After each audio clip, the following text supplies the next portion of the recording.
KBS 열린 토론.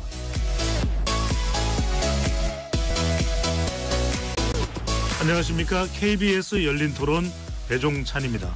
저도 막 정치에 엄청 관심이 많은 편은 아닌 게 맞는 것 같아요.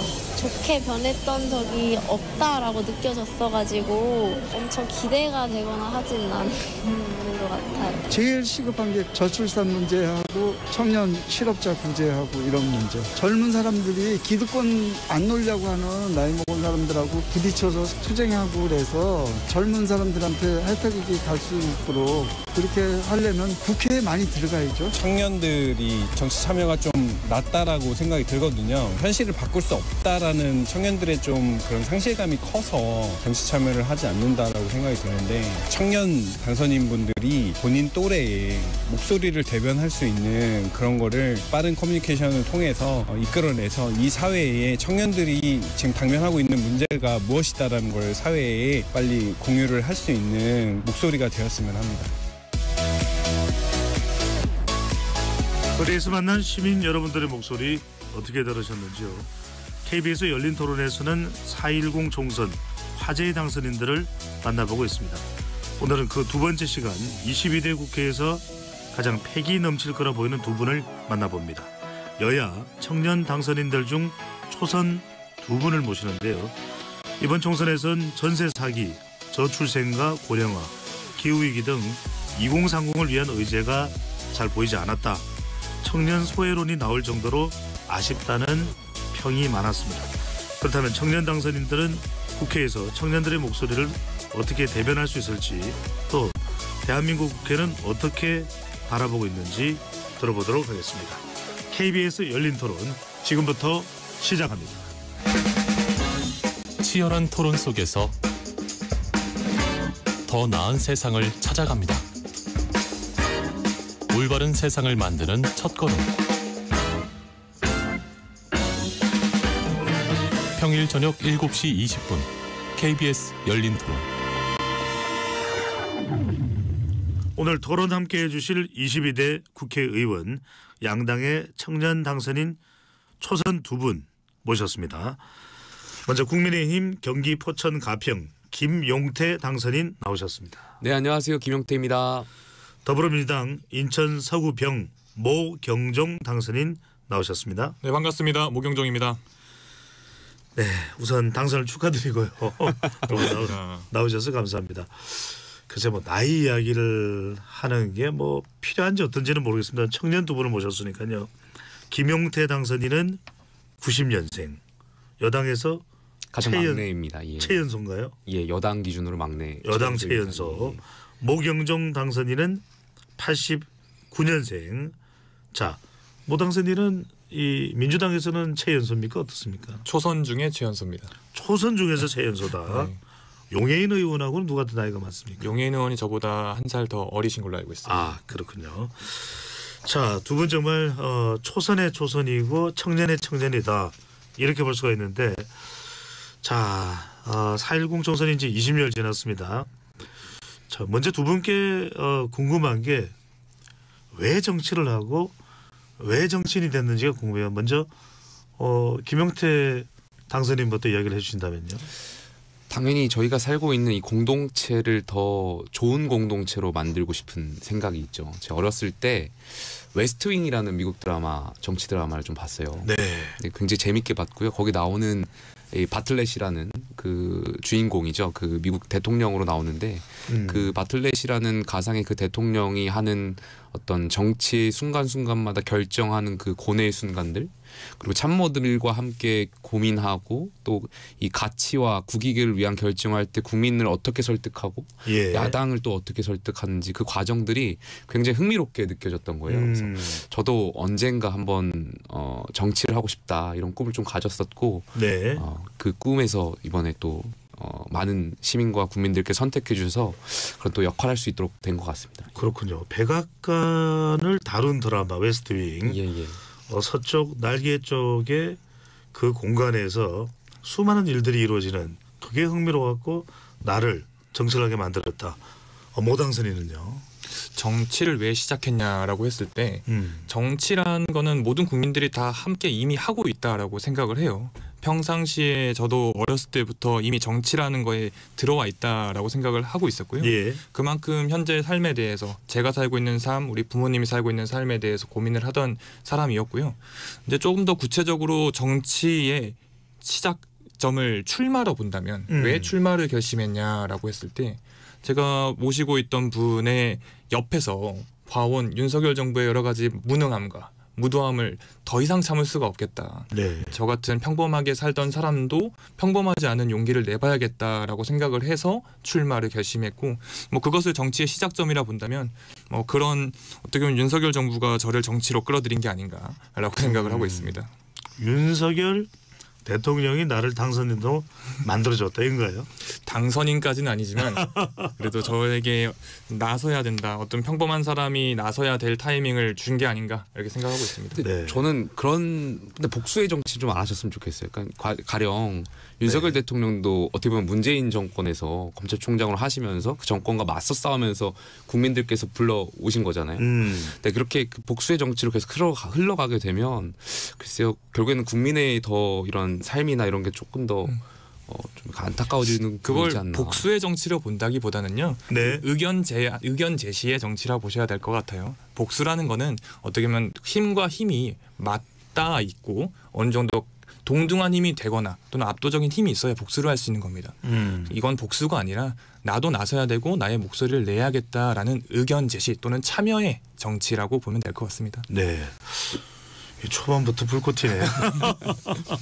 아니 근데 두 분이 이제 5월 말부터 정확하게 30일부터인가요? 5월 30일부터 네, 이제 예. 22대 국회가 시작이 되는데 오늘 또 이제 두 분이 또 처음 만나셨다는 데서 처음 뵀습니다. 청취자분들 궁금해하실 것 같아서 두 당선인이 오늘 처음 만났다 그래요. 그러면 혹시 모 당선인이 한 살 형님인 거죠? 네, 맞습니다. 그러면 김영태 의원 밥이나 한 끼 먹읍시다.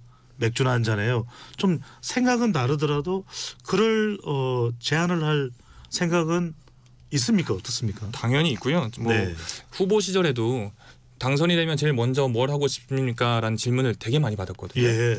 제가 주로 했던 이야기가 우리 당뿐만 아니라 저랑 똑같이 정치를 바꾸고 싶어 하시는 분들, 우리나라를 다시 바꿔보고 싶어 하시는 분들을 모아보고 싶다. 그런 분들과 대화하는 걸 제일 먼저 하고 싶다라고 했는데요. 대화의 방법이 차담이 될 수도 있고 또 저녁 식사가 될 수도 있고 술 한잔 될 수도 있고 언제든지 열려 있습니다. 차담 또 식사 얘기를 하니까 약간 용산 해동 비슷한 느낌도 들기도 하고. 짚어주셔서 감사합니다. 네. 김용태 당선인도 뭐 포천에 좋은 게 있다. 예. 뭐 저는 뭐 원에 있을 때도 네. 평상시에 민주당의 젊은 정치인들과 교류를 많이 그러니까요. 왔고요. 포천으로 한번 우리 모 당선인이 방문할 수 있는데 포천은 또 갈비와 이동갈비와 막걸리로 유명하죠. 막걸리가 유명합니다. 예. 네. 인삼도 유명하고요. 담은 쌀도 막걸리죠. 유명하고요. 예. 네. 다 모시겠습니다. 먹는 거 이야기하다 보니까. 근데 그런 게 있어요. 그러니까 제가 원에 있을 때 민주당의 젊은 정치인들하고 이제 밥 먹고 뭐 술 한잔 하고 이런 기회들이 많았는데 그럴 때마다 여야가 문화가 되게 경직되어 있어서 여당도 약간 너 왜 야당하고 이렇게 어울려 이렇게 말씀하신 선배들도 있고 예. 저랑 만나는 민주당의 젊은 정치인들도 굉장히 불안해하더라고요. 자기들도 이게 알려지면 야당 안에서도 그러한 여당 젊은 정치인들하고 만나고 이런 거 별로 좋아하지 않는 문화가 있다. 그래서 네. 여야가 지금 다 권위적으로 가고 있는 것 같아서 근데 과거 선배들 얘기 물어보면 17대 뭐 18대 때는 여야가 만나가지고 이야기도 많이 하고 뭐 때로는 싸우지만 뒤에서는 또 협상도 하고 예. 뭐 그런 문화가 있었잖아요. 낭만적인 그런 문화가 있었는데 그러니까요. 21대 때서는 좀 없어진 것 같아요. 그래서 22대에서는 예. 같이 그런 문화를 좀 만들어갔으면 좋겠다는 말씀을 드리고 싶습니다. 오늘 KBS 열린 토론에서 열린 자세로 이해하겠습니다. 그런 우려를 제가 바로 불식을 해드릴게요. 아니 우리 모 당선인께서는 이재명 대표의 또 비서실 출신 아닙니까? 네, 그렇죠. 그러면 이재명 대표 22대 국회가 시작해서 이재명 대표를 우연히 만나서 김용태 의원하고 뭐 저녁 식사를 했습니다. 할 겁니다. 이러면 이재명 대표 화낼까요? 전혀 화내지 않고요. 예. 어떤 이야기 했는지 오히려 웃으면서 물어보실 것 같고. 그래서 뭐 만남의 그 테마 자체가 뭐 술, 밥 이런 것도 좋겠지만 저는 아예 공식적으로 만날 수 있는 기구 자체를 만드는 것도 양 당의 젊은 정치인들이 앞으로 우리 이야기를 공개적으로 하고 의미 네. 있는 결과를 도출하는데 분명히 도움이 될 거라고 봅니다. 그렇군요. 자, 김용태 당선인께는 안 여쭤볼 수가 없는 게 누군가는 뭐 개혁신당에 가지 않는 것에 대해서 가지 마라. 개혁신당 가면 기회가 없을지도 모른다. 또 어떤 분들은 어떻게 천하 용인인데 용이 빠질 수 있냐, 말이 되냐. 뭐 일각에서는 그래서 김용태 당선인이 아니라 그 용은 김용남 전 의원이다. 그런 얘기가 나오게 됐었는데 그냥 오늘 이 자리에서 예. 그때는 말할 수 없었지만 국민의힘에 남은 이유가 뭡니까? 근데 많은 분들이 좀 오해를 하고 계시는 것 같은데 처음부터 저희가 이제 창당을 고민했을 때 저는 그 회의에서도 창당에 대한 생각이 없었어요. 당에서 남아서 당을 정말 우리 국민의힘이 국민들께 더 많은 사랑받고 세계적으로 모범적인 정당으로 만들어가는 데 역할하겠다라는 그 생각을 그 첫 회의했을 때부터 많은 팀원들이 다 공유하고 있었거든요. 예. 근데 그러면서 이제 지지자분들은 사실 오해를 하셨던 것 같아요. 그래서 저는 근데 그때도 신당 창당하겠다라는 계획들이 사실 국민의힘을 더 이렇게 개혁하고 혁신하기 위한 협상의 레버리지라고 생각했었어요. 예. 근데 그런 과정에서 실제로 이제 창당하겠다고 하시니 저는 처음부터 제 생각이 있었고 당에 남겠다라는 이야기를 드렸었고 이제 그게 표출되는 과정에서 지지자분들은 좀 서운해하시고 했던 분들도 계신 것 같습니다. 그러니까 개혁신당의 지지층들을 말씀하시는 거죠? 예. 개혁신당에 계셨던 지지자. 궁금해서 여쭤보는데 혹시 총선 끝나고 난 이후에 이준석 대표와 뭐 통화를 한 적은 있습니까? 통화는 했죠. 통화는 축하드린다라고 말씀을 드렸었고 예. 만나지는 아직 못했습니다. 두 사람의 관계는 어떻습니까? 나쁘지 않습니다. 예. 그렇군요. 예. 또 두 사람 모두 또 당선이 됐어요. 이준석 대표도. 저는 이준석 대표 당선을 사실 어려울 거라고 생각했어요. 예. 헌정사에서 제3정당이 지역구에서 당선되는 게 쉬운 일이 아니고 그래서 어렵다고 생각했었는데 또 그걸 해냈잖아요. 그래서 그 의미는 헌정사에서 굉장히 크다라고 생각하고 있고요. 거긴 또 당연히 축하해주고 응원해줄 것은 또 응원해줘야 된다고 생각합니다. 우리 열린 토론이 TV였다면 KBS TV였다면 영상 편지를 한번 할 뻔했는데 네, 자제하겠습니다. 자, 모 당선인께는 이거 안 여쭤볼 수 없습니다. 정말 이력이 어찌 보면 정치적으로는 또 상당히 하대하다 이렇게 볼 수 있는 게 경기도청 청년 비서관. 그러면 경기지사는 또 누구였겠습니까? 게다가 이재명 당대표 비서실, 경기도청 비서관, 이재명 당대표 비서실, 측근 중에 측근 아니냐. 그러니까 지난번에 공천할 때도 약간 그런 이야기가 좀 있었던 것 같아요. 이재명 대표의 최측근 모경종 후보다. 좀 이거 어떻습니까? 실제 뭐 그렇게 해서 혜택을 많이 본 게 있습니까? 공천이든 뭐든 그렇게 본인은 생각하는지, 아니면 또 한편으로는 이렇게 친명 꼬리표가 강하게 달리는 것에 대해서 본인의 생각은 어떠세요? 일단 저는 경기도지사 청년비서관에 들어갈 때 애초에 뭐 이재명 당시 경기지사 후보의 뭐 캠프에 있었다거나 여러 가지 이런 타이틀을 가지고 들어간 게 아니라 어떻게 들어갔었어요? 공개 경쟁을 통해서 들어갔어요. 경기도 청년 인구가 300만 명이 넘습니다. 300만 명이 넘는 경기도 청년의 삶을 다룰 수 있는 또 그런 정책을 할 수 있는 청년 비서관의 자리는 공정하게 스펙 보지 않고 블라인드로 채용하겠다라는 기회가 열려서 거기에 제가 도전을 해서 공정하고 그리고 공개적으로 채용되었다. 이 점을 일단 강조하고 싶고요. 다행히도 제가 열심히 일을 하고 많은 성과를 내서 그런지 이재명 대표께서 실력을 인정해 주셨던 거는 사실인 것 같아요. 그러나 이제 이번에 공천 과정에 있어서 오히려 역으로 이재명 대표의 옆에서 근무했다, 옆에서 보좌를 했다라는 이유로 많은 역차별이라면 역차별을 받았다라고 생각을 해요. 네. 저는 처음에 출마를 결심하고 이제 이재명 대표께 말씀드릴 때 도움 안 받겠다 그랬어요. 도움 주시지 않아도 된다. 그것이 이재명 대표와 당에 제가 폐를 끼치지 않는 일이고 모경종이라는 사람이 앞으로 대한민국을 위해서 정치를 함에 있어서도 정말 중요한 포인트라고 생각을 한다라고 선언을 하고 나왔기 때문에 오히려 뭐 이재명 대표를 제가 뭐 아까 말씀하신 것처럼 꼬리표라고 할 수도 있겠지만 이재명 대표라는 꼬리표를 떠나서 모경종이라는 본품을 좀 더 주목해달라. 그리고 그 꼬리표라는 게 부정적으로 대표하고 가깝다고 해서 뭐 무작정 공천 받고 이런 건 어차피 가능하지도 않은 일이었다 이렇게 보시는 거군요. 그럼요. 그리고 제가 우리 김용태 당선인님을 좀 정말 존경하는 부분 중에 하나가 오자 경선을 뚫고 올라오셨지 않습니까? 저 역시 경선을 통해서 네. 어떤 뭐 전략 공천이 아니라 경선을 통해서 당당하게 이겨내고 올라왔다는 점을 스스로도 좀 자부심을 갖고 있고요. 예. 그 점에 있어서도 대표님이 뭐 부담스러워하지 않을 정도의 제 열심히 역량을 보였다 생각을 합니다. 짧게 하나만 여쭤보겠습니다.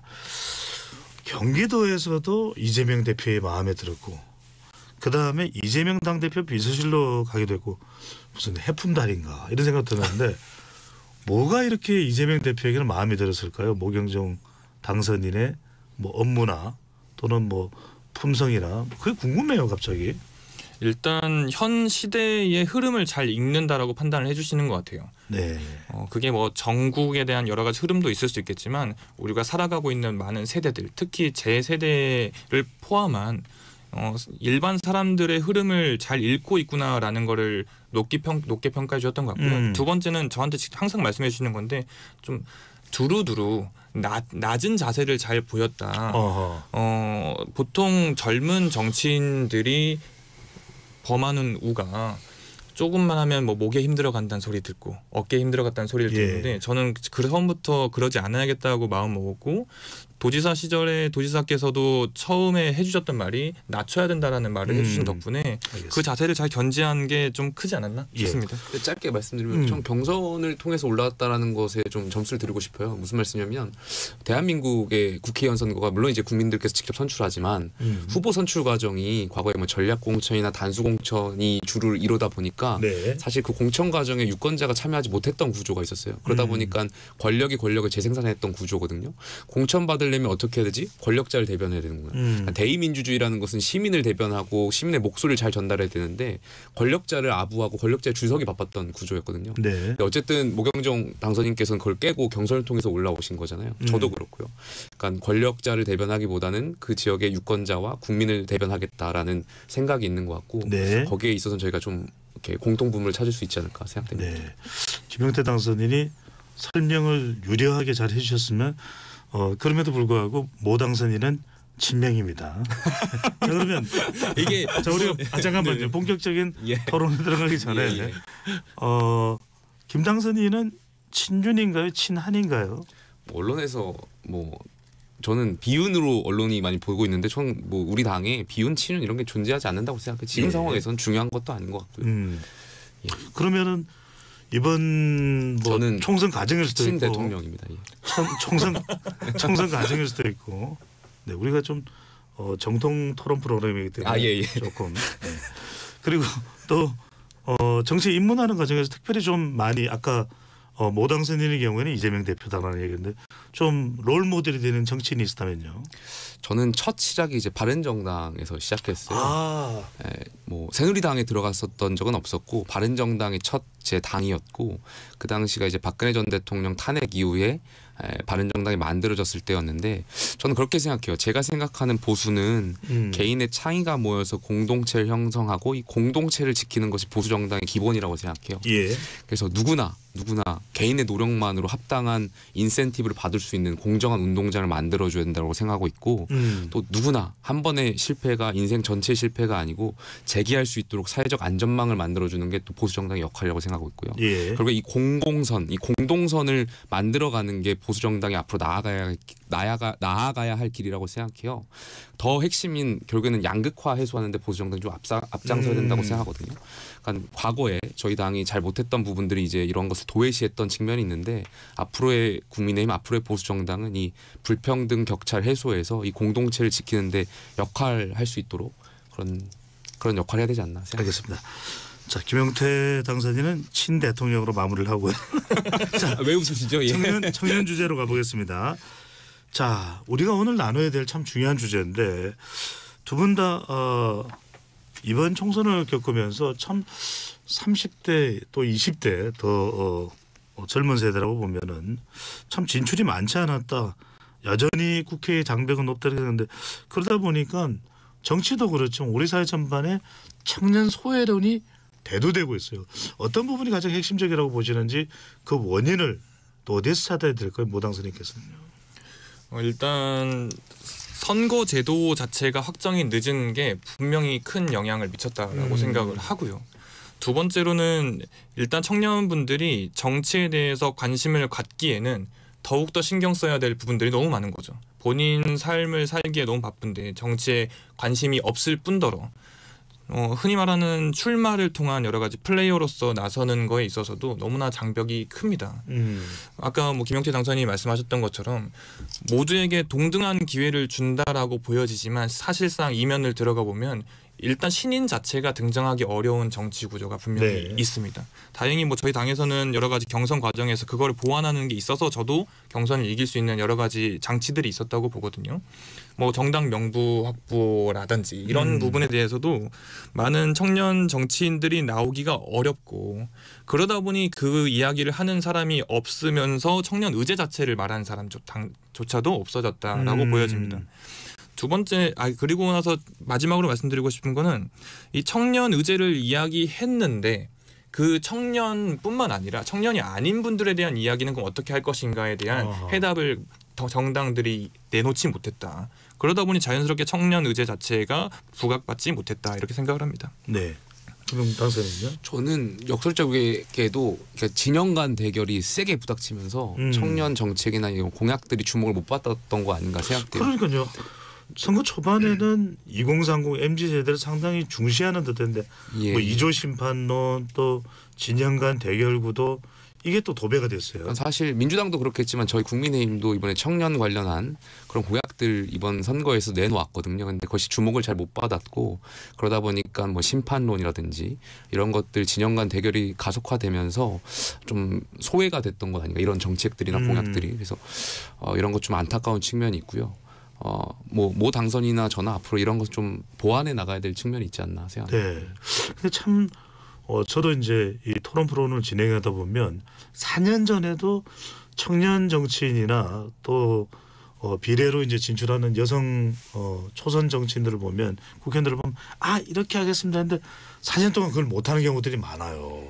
그리고 이게 진영 간 대결 구도에 휩쓸리다 보니까 정작 청년 세대들은 소외되는 것 아닌가. 그러다 보니까 이제 이 저출생이나 고령화도 그렇고 청년들의 문제가 많지 않아요. 저기 취업이라든지 이런 부분이 잘 안 다뤄진다는 문제제기가 계속 있습니다. 그러니까 기껏 약간 불만 지펴놓고 정착 국회에 입성하면 자기 정치하기 바쁘더라. 또 기성 정치인들은 기껏 청년들 위하는 좀 표만 이렇게 의식하지 별로 또 국회 시작되면 신경 안 쓴다. 이 점은 어떻게 보시는지요? 그러니까 그런 국회의 권위적인 문화도 좀 바뀌어야 된다고 생각해요. 여야를 통틀어서 청년을 어떤 간판, 도구로서 써왔던 그런 경향들도 있었고요. 이런 것을 좀 깨 부숴야 된다. 그래서 청년들도 자유롭게 본인들이 생각하는 그 가치 아래서 본인들의 말들이나 이런 말씀들을 잘 할 수 있는 구조가 되어야 되는데 사실 여야 할 것 없이 젊은 이런 정치인들 그런 말하면 어떻게 보면은 이렇게 부를 땐 불렀지만 직접 말할 때는 이렇게 그만했으면 좋겠다 이런 문화들이 있잖아요. 예. 과거에 저희 당이 잘못했던 부분들도 있었고 내쫓았던 부분들도 이런 내쫓았던 부분들도 있었고요.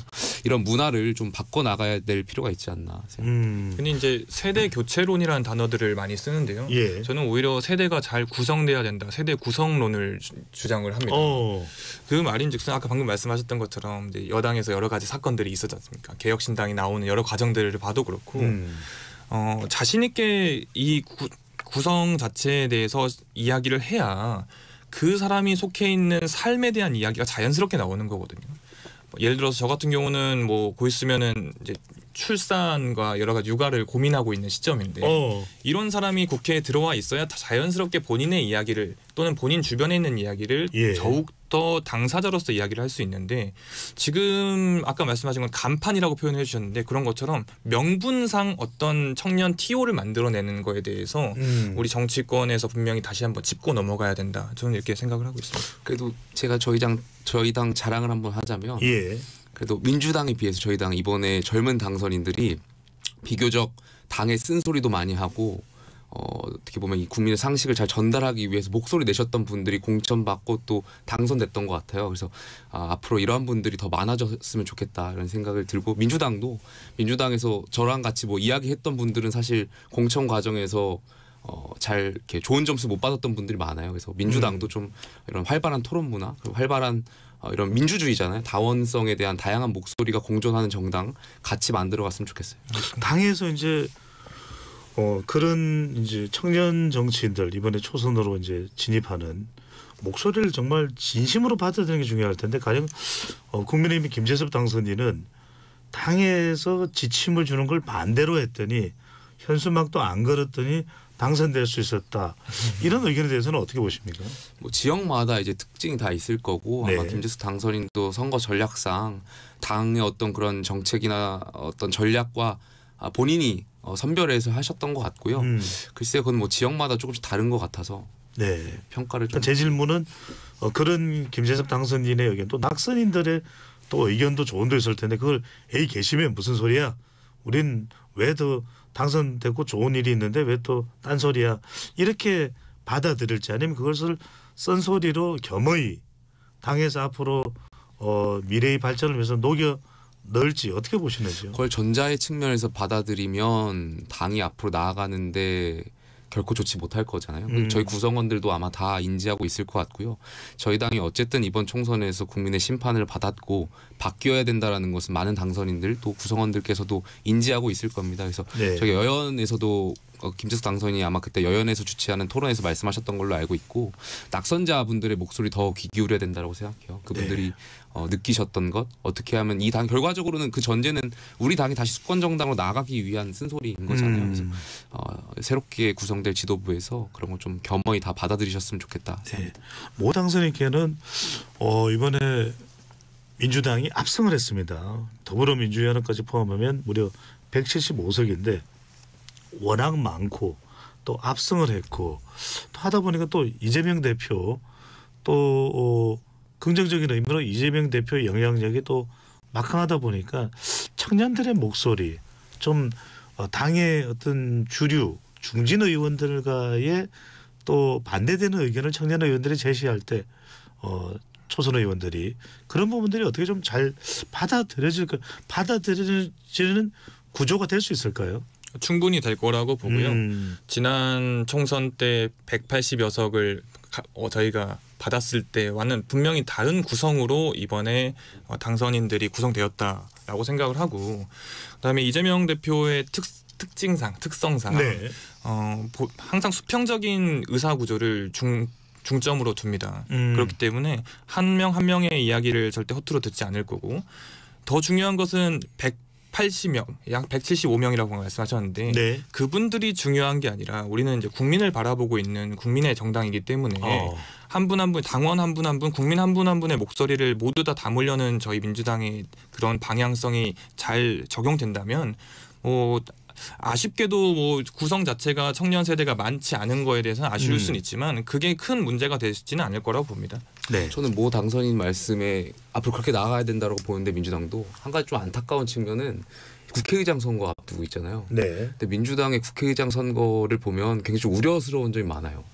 어떤 점일까요? 당연히 국회의장은 국회의원들 대표, 국민을 대표하는 자리인데 민주당원만 대표하려고 하는 그런 경향들이 있지 않나. 최근에 의장 후보군으로 거론되시는 분들이 하시는 발언이나 메시지를 보면 굉장히 강도 높고 또 어떤 민주당의 극성 지지층을 위한 그런 메시지를 많이 내놓으시는 것 꼭 같아요. 중립적이지 않아도 된다. 그리고 탄핵 얘기도 하시는 것 같고요. 네. 또 그런 탄핵 소추 요건을 200에서 180으로 줄이겠다. 이런 말씀들 하시는 것 같은데 저는 국회의장 선거잖아요. 그래서 민주당에서도 여기서 그런 자성의 목소리를 좀 내주셨으면 좋겠다. 이런 말씀 좀 드리고 싶습니다. 그 말씀 참 잘하셨는데요. 아까 우리 김용태 당선인께서 친 대통령이라고 하셨는데 네. 국회의장에 대해서 그렇게 지적을 하시는 것만큼이나 대통령 역시 국민의 대통령인데 과연 지금의 대통령은 모든 우리 국민들을 아우르는 이야기들을 하시고 계시는가. 그리고 정부 여당은 그런 대통령이 될 수 있도록 열심히 함께하고 있는가를 먼저 자성해야 되지 않나 싶고요. 그 지점은 제가 반성했어요. 그래서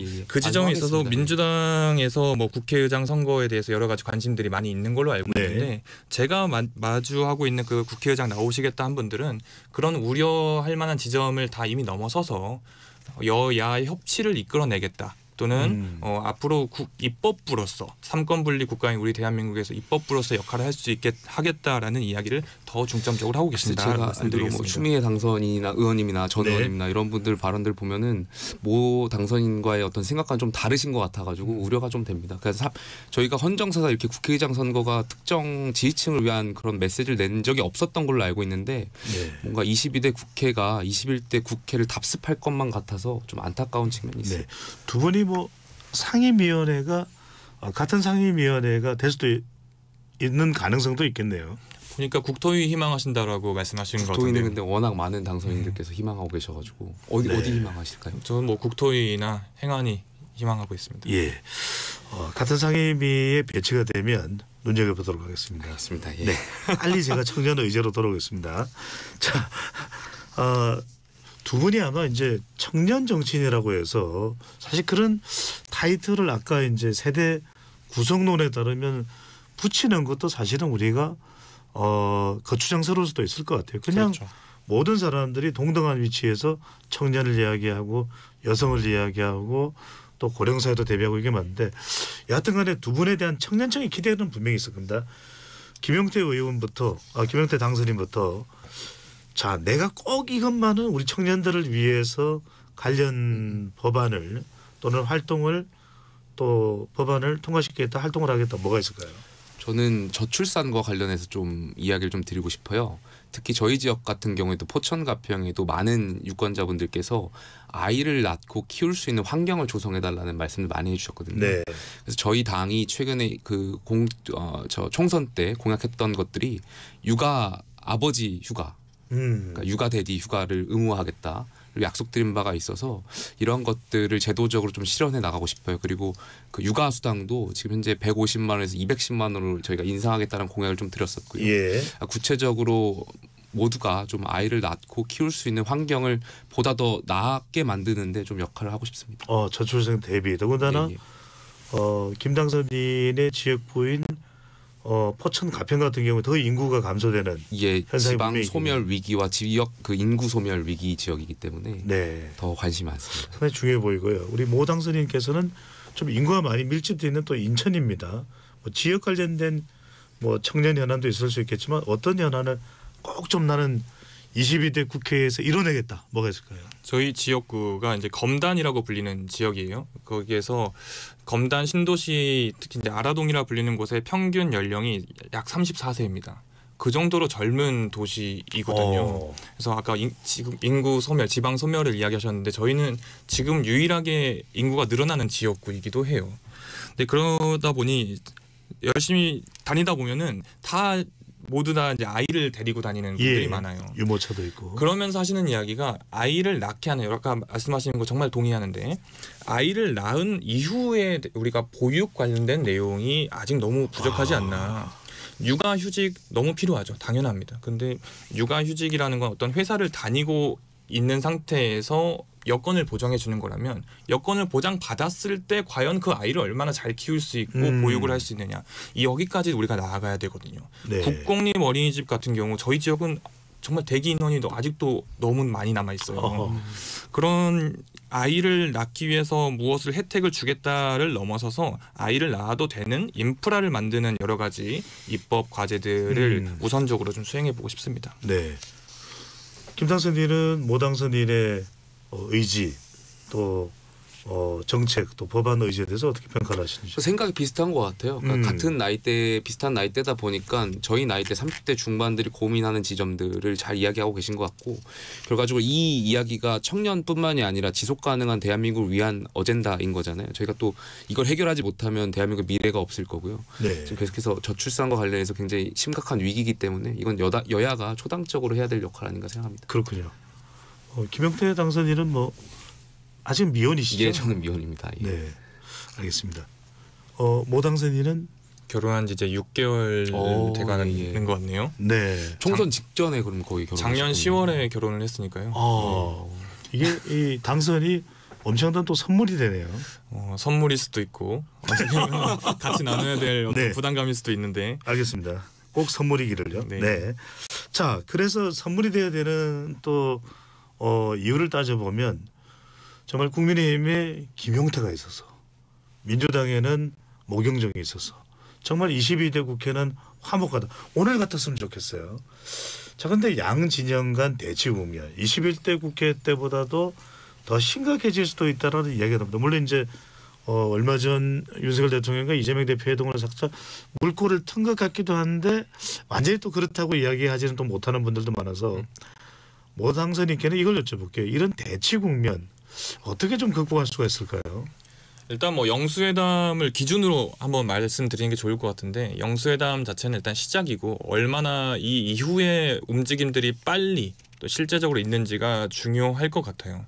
일단 뭐 윤석열 대통령과 뭐 이재명 대표 두 분께서 나름의 용단을 가지고 만나는 거는 높게 평가를 해야 된다라고 생각을 하고 그 이후에 정당과 정당이 세력과 세력이 조금 더 마음을 열고 이야기를 하고 이 해결을 위한 여러 가지 방안들을 허심탄회하게 논의하는 장들이 공개적으로 열려야 된다 이렇게 네. 생각을 하고 있습니다. 그 주도하는 어떤 주체가 여기 앞에 계신 우리 김용태 당선인이셨으면 더욱 좋겠습니다. 네. 오늘 너무 화기애애합니다. 이런 22대 네네. 국회라면은 국민들이 두 다리 쭉 뻗고 잠을 주무실 수 있지 않을까 싶은 생각이 드는데 김용태 당선인은 또 더군다나 여러 경험들이 있으니까 어떻게 하면 좀 이렇게 서로 대치의 어떤 국회를 진영 간 대결을 고지전을 하고 있는 국회를 좀 더 화기애애하게 민생을 또 국민들을 위한 국회로 만들 수 있는 방법은 뭐가 있을까요? 민주주의의 정신을 인지하셔야 된다라고 생각해요. 민주주의라는 것은 자유민주주의 이것은 결국에는 관용의 정신이 있는 거잖아요. 톨레랑스라고 해서 서로 다르다라는 것이죠. 다원주의가 기반이 되어야 되는 거고요. 당연히 국민의힘과 민주당의 가치가 달라요. 그 다르다라는 것 안에서 서로 대화하고 타협하고 좁혀나가는 것. 때로는 투쟁을 할 수도 있고 때로는 싸울 수도 있겠지만 네. 그 전제는 결국에 국민을 위한 정치를 더 발전시키겠다는 나는 그 전제 아래서 싸우고 대화하는 거니까요. 그걸 많은 이제 22대 구성원들이 기억하셔야 될 것 같고요. 저는 두 번째로는 존중의 문화가 좀 있었으면 좋겠어요. 저희가 지난 2년간 잘 못했던 것이 야당을 존중을 잘 못했어요. 저는 그걸 인정하고 네. 저는 근데 그럴 때마다 저희 당과 대통령께 저희가 야당을 인정하고 존중해야 합니다라는 말씀을 드렸어요. 왜냐하면 제가 문재인 정부 때 사실 예. 많이 비판했던 것 중에 하나가 그 당시 자유한국당이라든지 뭐 야당을 인정 못 받았어요. 그때 적폐청산이라고 해서 청산 대상으로 규정하고 그러다 보니까 야당을 배척하고 이런 것들이 있었는데 전 그래서 문재인 정부가 좋지 못했던 결말로 갔다라고 보여져요. 윤석열 정부는 그러면 안 된다. 저희가 반면교사 삼아서 야당을 인정해야 된다고 했는데 어쨌든 지난 2년간 저희가 그렇지 못했던 점을 반성하고 이번에 영수회담을 통해서 야당으로서 이제 같이 국정 파트너로서 인정한 거 아니겠습니까? 예. 같이 나가야 되고 또 야당도 여당과 대통령을 존중해 주셔야 된다는 말씀 꼭 드리고 싶어요. 알겠습니다. 자, 이 두 분 모시고 이야기를 나누다 보니까 시간이 빨리 갑니다. 지금 여러분께서는 KBS 열린 토론 함께하고 계십니다. 유튜브에 들어가셔서 KBS 1라디오 또는 KBS 열린 토론을 검색하시면 지금 바로 토론하는 모습 보실 수 있습니다. 방송을 듣고 계신 여러분이 시민 농객입니다.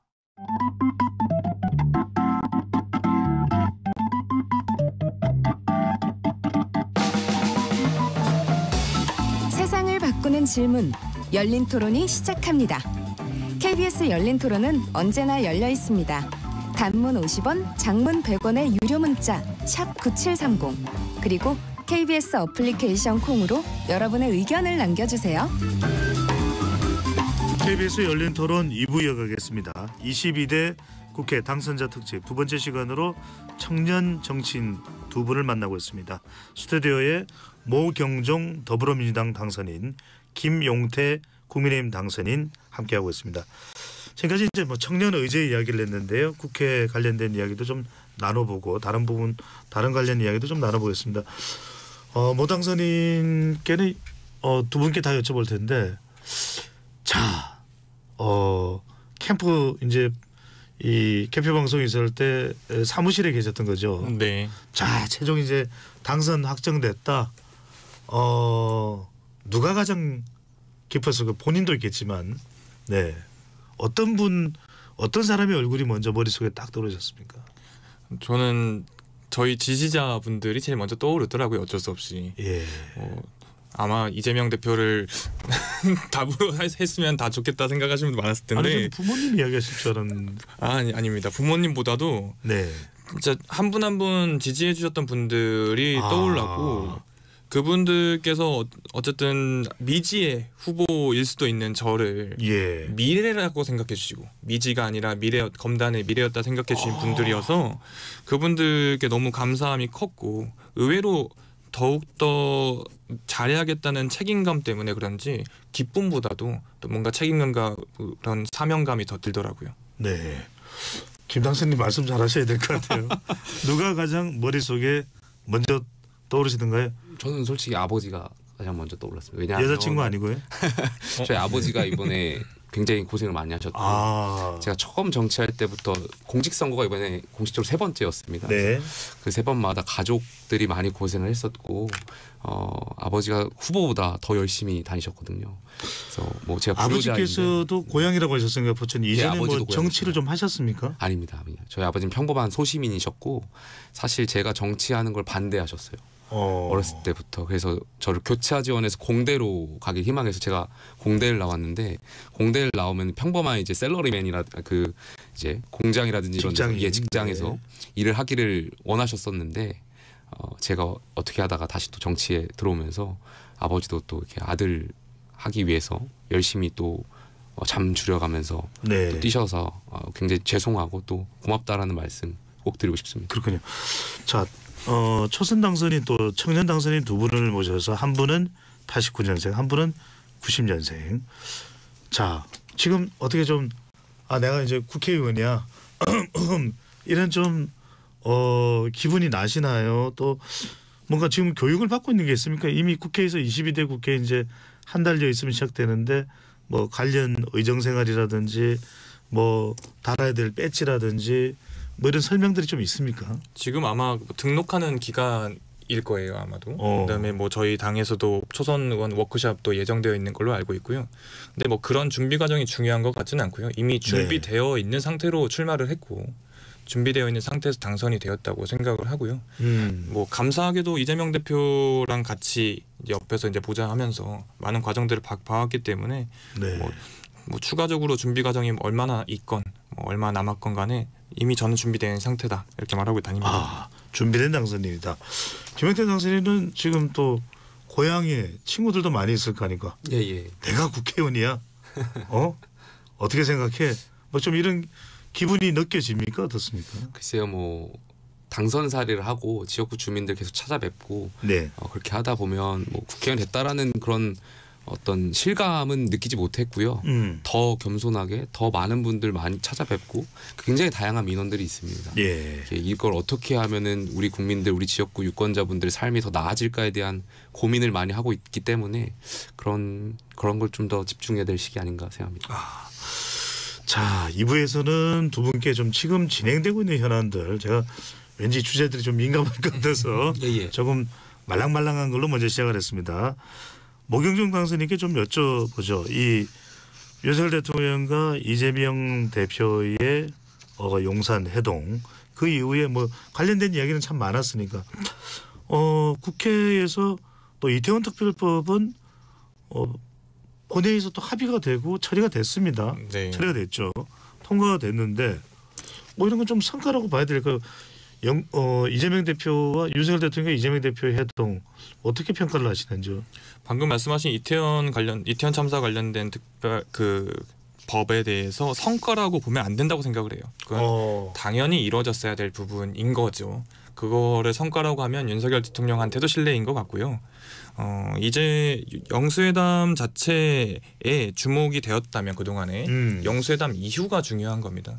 영수회담 이후에 아까 말씀드렸던 것처럼 얼마나 더 진실성을 가지고 이 양 당이 대화하는지 또는 대통령과 입법부가 대화하는지의 모습을 보여야 될 것이고요.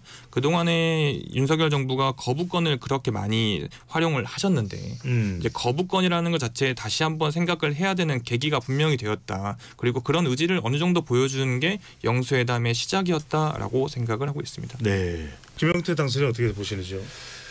두 분이 만나시면서 아마 처음 만나신 거잖아요, 공식적으로는. 그러다 보니까 뭐 첫 술에 배 부를 수는 없을 거라고 생각하고 있고요. 만남 자체가 저는 의미가 있었다라고 생각하고 있고, 앞으로 또 만날 수 있다라는 그 기대감이 있는 것이 많은 국민들께 또 희망을 드릴 수 있는 거 아닌가에 대한 생각이 있고요.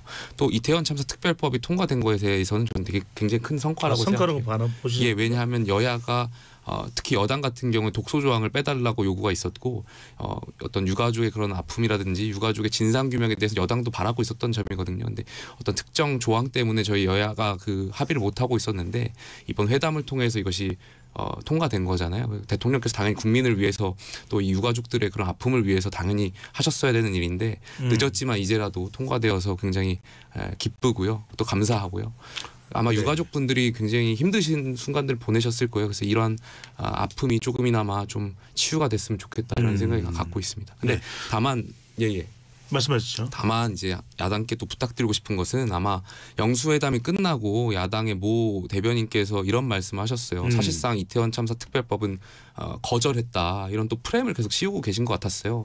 근데 그렇게 불통 이미지 이런 프레임을 그만 씌우셨으면 좋겠다. 여당도 안 하려고 하는 게 아니잖아요. 이 독소조항, 그 민간조사회가 영장 청구하고 하는 것은 사실 헌법 절차나 법치주의에 맞지 않기 때문에 이것을 바꿔달라고 요구하고 있었던 것인데, 어쨌든 여기에 대해서 또 민주당도 크게 양보해 주셔서 국민을 위한, 또 유가족을 위한 이 특별법이 통과된 것 같아서 협치의 첫 산물이라고 저는 생각되고요. 조금 전에 모 당선인께서 과도한 거부권을 말씀하셨는데 사실 거부권을 쓸 수밖에 없게 만든 명분을 민주당이 제공한 적도 많거든요. 힘을 가지고 밀어붙이고 이랬던 직회부하고 이랬던 것들이 많았기 때문에 대통령으로서는 당연히 법치주의에 따라서 막아야 되는 법들이 있었고, 그러한 상황 속에서 이제 강대강 대치가 이어지면서 거부권을 썼던 것도 있으니까 22대 국회에서는 물론 거의 압니다. 192석을 가지고 있기 때문에 저희가 더 많은 설득과 더 많은 대화를 통해서 저희한테도 또 이런 공간을 열어주시면 저희도 앞장서서 대통령을 설득할게요. 그러니까 이러한 대화의 장을 더 많이 만들어주셨으면 좋겠다.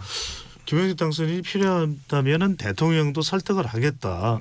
국민의힘에서 그런 얘기인데, 어쨌거나 만나고 난 이후에 뭔가 절충이 되고 또 처리를 할 수 있다는 건 좀 긍정적으로 봐도 될까요? 일단 뭐 당연히 긍정적으로 봐야 되죠. 근데 우리가 기억해야 될 게 있습니다. 이 국정을 주도하는 거는 정부 여당입니다. 야당에게는 행정 권한이란 게 없어요. 일단 기본적으로 대통령께서 그리고 정부 여당이 국민을 위한 무슨 움직임을 보인다면 거기에 대해서 좀 더 수정할 부분 또는 거기에 대해서 보완할 부분을 여러 가지 야당의 역할로서 이야기를 해야 되는 거고요.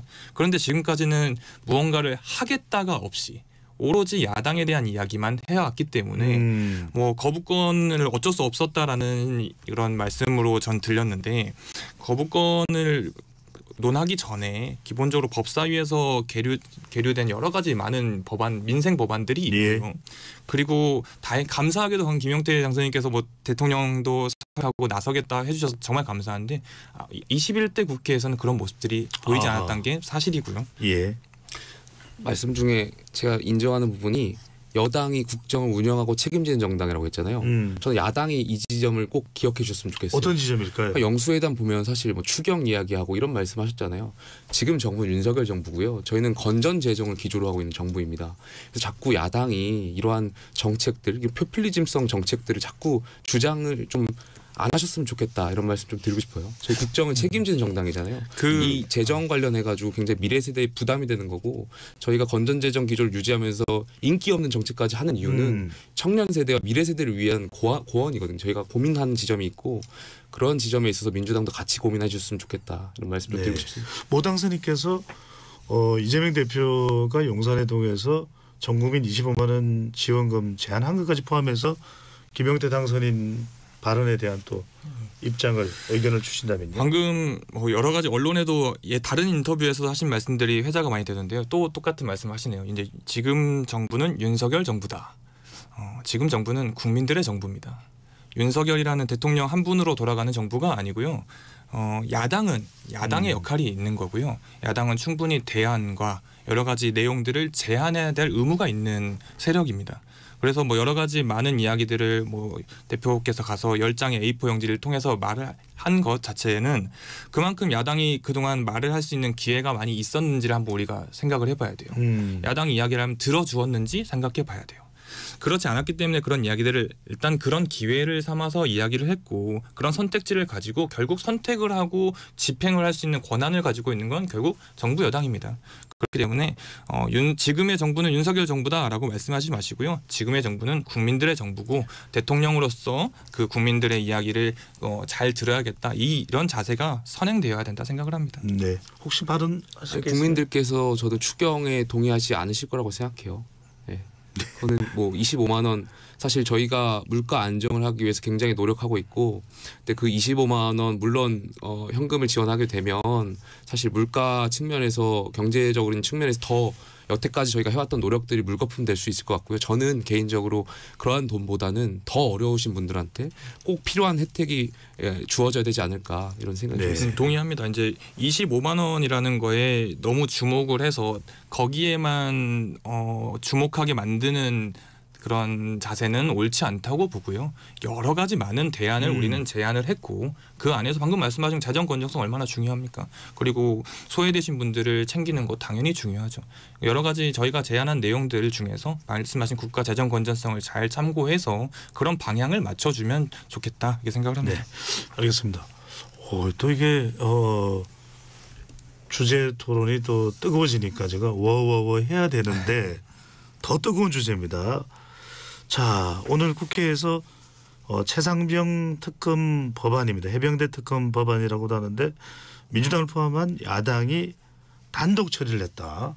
또 국민의힘은 반발 퇴장을 했다. 아직 당선이신 분이기 때문에 오늘 현장에는 없었겠지만 현장에는 안 계셨겠지만 어떻게 보십니까?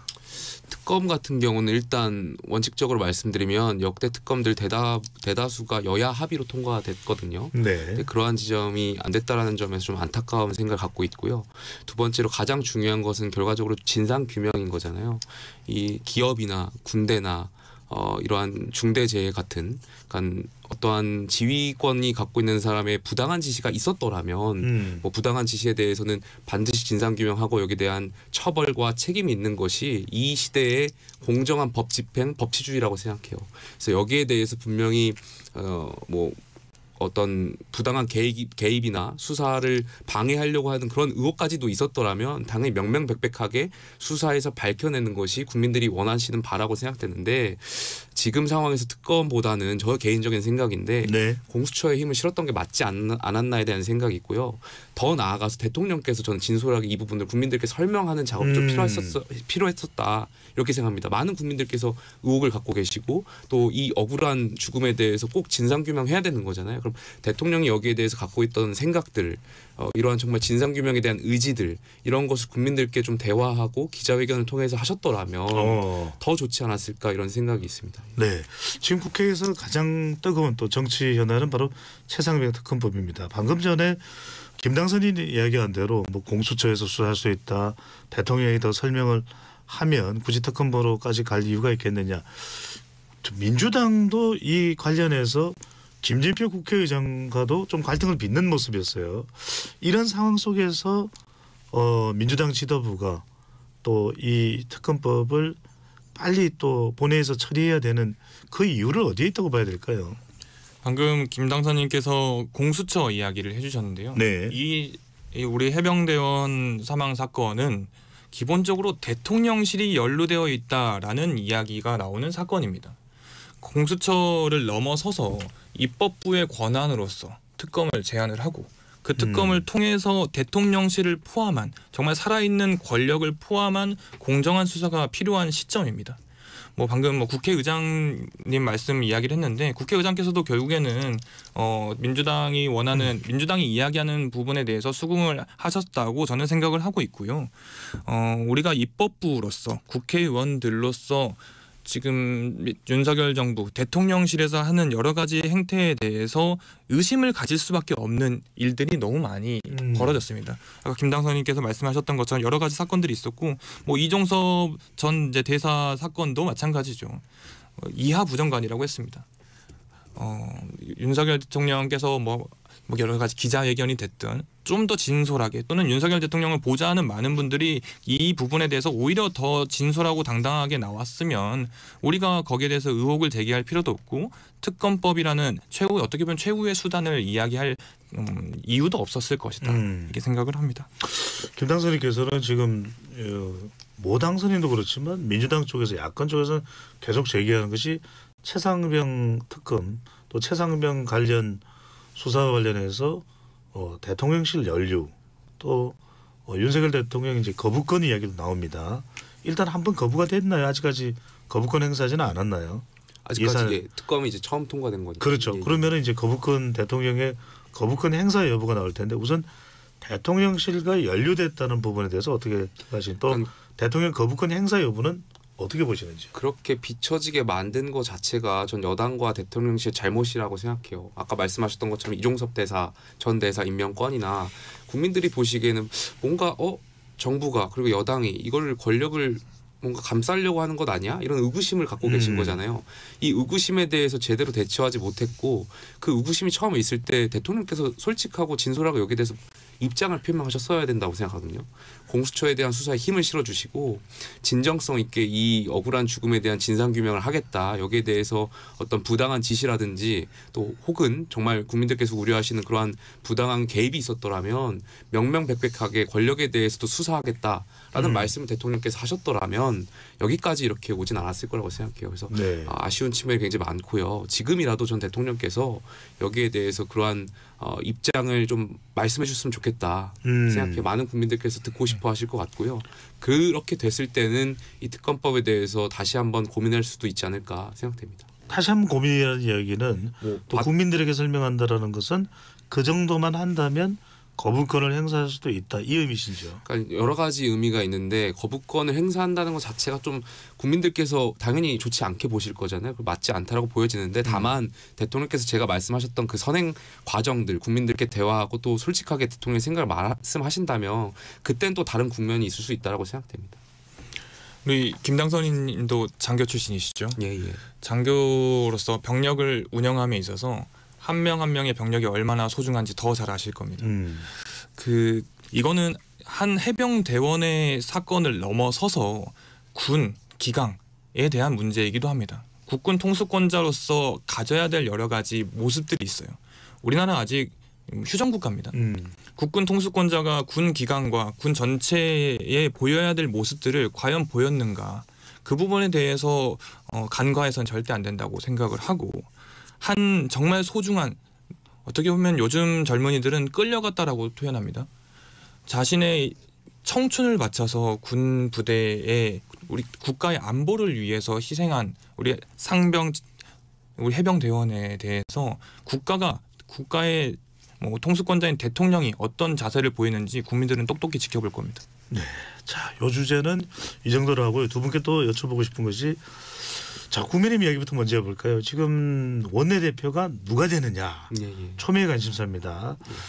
얼마 전까지는 이철규 원내대표설 이른바 답은 정해져 있고 이철규 원내대표다 이 얘기가 나왔었는데 지금 상당히 좀 달라지는 국면으로 보입니다. 또 경기도의 지역구를 두고 있는 송석준 의원이 원내대표에 도전하겠다. 반면에 PK 지역의 김도읍 의원은 불출마를 선언했고요.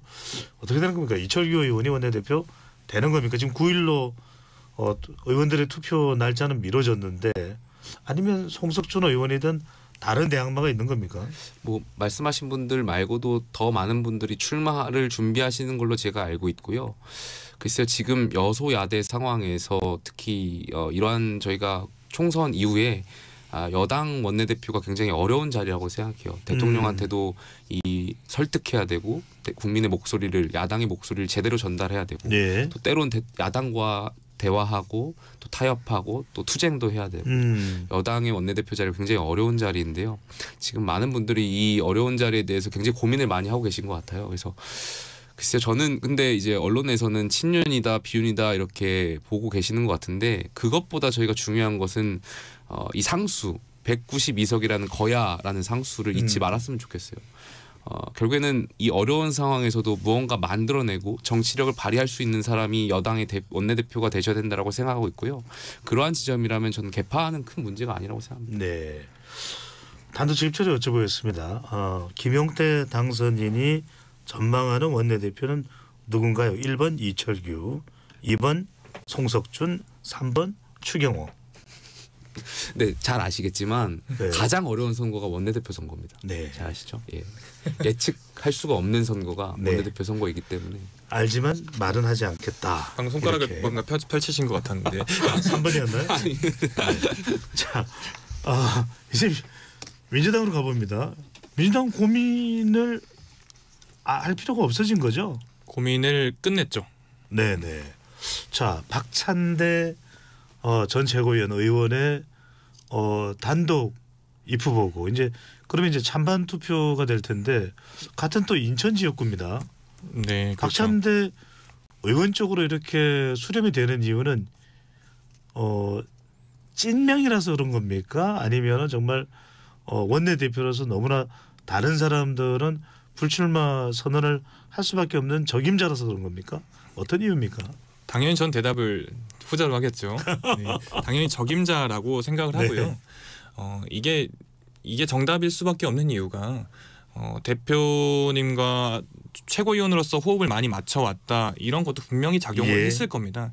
그런데 대표와 또는 민주당의 최고위원으로서 또는 민주당의 국회의원으로서 역할을 그동안 잘 못해왔다면 분명히 지금의 찬반 투표로 단일 후보로 나오는 결과는 나오지 않았을 겁니다. 그리고 민주당이 그만큼 이번 총선에 대한 민의를 겸허하게 받아들이는 것 중에 하나가 이번에 우리가 잘해서 우리 많은 의석을 얻었다를 넘어서서 이젠 이 주어진 의석을 잘 활용해야 된다라는 거에 방점을 두고 이 주어진 의석을 얼만큼 잘 하나로 뭉치게 만들 수 있는 적임자가 누구냐라고 판단했을 때 많은 중진 의원들께서 계셨지만 그분들께서 판단하시기에도 박찬대 의원이 가장 적합하다라고 판단을 해주셨고 모양 자체도 우리가 민주당이 하나된 모습으로 총선 민의를 받아들인다라는 모습을 보여주기 위해서 이런 결정들을 내려주셨다. 그런데 모 당선인께 궁금한 게 이렇게 되면은 여당에서도 정치적으로 찐명 원내대표냐 답은 정해져 있었던 거 아니냐는 비판을 받을 때 오히려 출마를 좀 생각했던 의원분들께서 뭐 서영교 의원이든 김성환 의원이든 김민석 의원이든 또는 박주민 의원이든 출마를 해서 경쟁을 했으면 더 좋았을 텐데라는 이야기도 나오는데 그 부분은 어떻게 보시는지요? 경쟁을 이미 저희는 그 과정 속에서 했다라고 생각을 합니다. 당원 전체의 이런 이야기라든지 분위기라든지 이런 부분에 대해서 분명히 어느 정도의 경쟁의 과정이 있었다라고 보고요. 대표와 얼마나 가까운지가 이번 원내대표의 결과다라고 하면 다른 분이 되셨을 수도 있어요. 아, 그렇습니까? 박찬대 의원께서는 물론 여러 가지 당직을 통해서 가까운 역할을 했던 건 맞지만 단순히 그것만으로 평가하기에는 더 많은 일들을 해오셨고 더 좋은 많은 평가들을 갖고 있다 생각을 합니다. 이 질문은 김 당선인께 먼저 해보겠습니다. 지금 일당이 되었기 때문에 또 다수당이 되었기 때문에 민주당 몫으로 이제 국회의장이 22대 국회에서 선출될 것이고 국회의장이 선출될 때 김 당선인도 투표권이 있는 거죠. 일단 아니죠. 그 제1당에서 투표해서 결정하는 걸로. 투표를 하고 국회에서는 따로 투표를 안 하게 되나요? 투표를 하는데요. 보통 이제 관례상 정해져 어느 정도 정해진 알겠습니다. 분에게 다 이렇게. 제가 그 의미로 이제 여쭤본 건데 지금 뭐 유력하게 대두되는 인물은 네 사람입니다. 호칭은 생략하고 추미애, 조정식, 정성호, 우원식. 상당히 추미애 당선인이 좀 유력하게 거론되는 그런 언론 보도도 있고 또 아닌 경우도 있고 일단 국회의장 아까 국회의장 후보로 거론되는 인물들의 뭐 발언에 대해서도 아까 초반에 말씀을 주셨는데 어떻게 평가를 하시는지요? 그러니까 저는 국회의장 선거가 민주당 전당대회처럼 흐르고 있는 것 같아서 굉장히 안타까움을 가지고 있어요. 네. 말 그대로 민의를 잘 반영해야 되고 견제를 잘 해주셔야 되고 국회의장이라는 중립적인 입장에서 국회를 잘 운영해 주셔야 되는데 마치 지금 민주당 대표 선거인 양 민주당의 지지층들이라든지 민주당의 극성 지지층을 위한 그런 발언들을 많이 하고 계신 것 같아서 굉장히 우려를 가지고 있고요. 저는 민주당이 지금 물론 이제 국민들께서 민주당에 손을 들어주셨기 때문에 뭐 민주당의 시간은 맞습니다만 너무 지금 들떠 계신 것 같아요. 그래서 좀 자정해 주시고 민주당도 좀 이렇게 좀 워워를 좀 해야 될 때가 아닌가 생각됩니다. 네, 모 당선인께는 하고 싶은 말씀 하시고요. 네. 저 원내대표는 찐명인데 국회의장은 찐명이냐 뭐 이런 이야기도 나옵니다. 그럼 저는 무슨 명인가요? 저는 역으로 국민의힘을 비롯한 이제 다른 당에게 제안을 드리고 싶은 게 있어요. 뭐 개혁신당을 비롯해서 오히려 이 국회의장 선거를 우리 입법부 국회의 선거로 만들어 주실 수 있는 거는 국민의힘이나 개혁신당이나 다른 당들이라고 생각합니다. 오히려 더 공개적으로 더 나서서 어떤 국회의장의 상을 원한다 또는 어떤 이야기를 하고 있는지 듣고 싶다라는 좀 공개적인 활동들이 더 있어야 되지 않을까 싶어요. 그렇게 해야만이 어느 하나의 장이 열리고 단순히 뭐 민주당의 국회의장이 아니라 국회 전체 입법부의 수장으로서의 국회의장이 선출될 거라고 보고요. 뭐 네. 찐명, 찐찐명 이런 걸 다 논하는 과정은 이제 넘어섰다고 생각을 합니다. 알겠습니다. 자, KBS 열린 토론 이제 두 분 청년 정치인 모시고 특집으로 진행 중인데 마무리할 시간입니다. 두 분께 공평하게 1분씩 나는 앞으로 어떤 국회의원이 되겠다 말씀을 듣고 마무리하겠습니다. 먼저 김당선님께서는요. 진흙 속에 연꽃을 피울 수 있도록 하겠습니다. 정치 현실이 어렵고 제가 마음 먹은 것만큼 마음대로 바꾸기도 어려운 현실일 겁니다. 그러나 막스 베버가 말했던 것처럼 그럼에도 불구하고를 외칠 수 있는 정치인, 그럼에도 불구하고 이 진영을 뛰어넘어서 국민을 위한 정치를 해야 되지 않겠냐, 이렇게 설득하고 대화할 수 있는 정치인이 될 수 있도록 저도 부단히 노력하겠습니다. 네. 시인이 되셨나요? 네, 시를 듣는 듯 했습니다. 자, 모 당선인께서는 22대 국회 또 앞으로 어떤 정치인이 되려고 할까요?